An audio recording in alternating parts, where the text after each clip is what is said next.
Hello, magandang araw guys. Mayroon pala tayong nire-repair ngayon na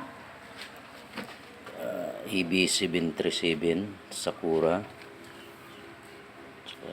Ito yung supply niya guys. Ayan, 55 055 17 017 909 volts. Yan po yung kanyang supply guys. Harap niya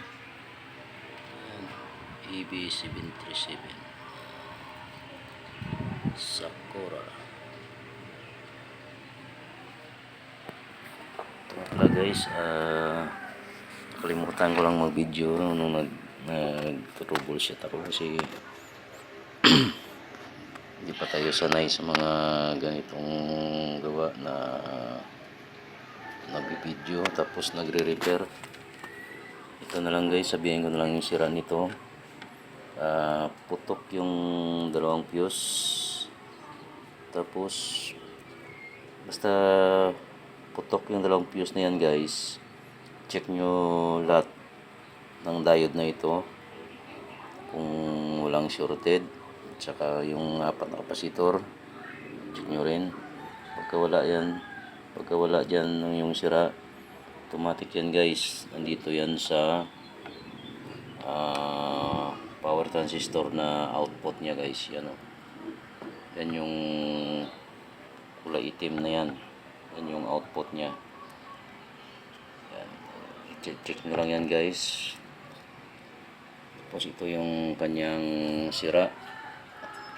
Yan, tatlong power transistor, dalawang 2EC 1943 at saka isang 2EC 5200 at saka yung dalawang fuse guys. Yan, at saka isang maliit na transistor yun guys, C2033 yung value nya. So yan lang guys, itong video na to ay para lamang sa mga baguhan. Tsaka madali lang naman mag-test ng mga ganyang transistor yan guys.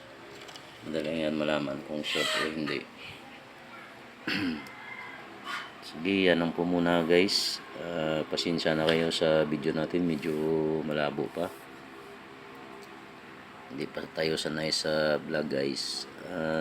Sana masuportahan nyo rin yung aking munting channel. Tsaka baka susunod marami na tayong magawa at mga videoan. Yan guys, maraming salamat po.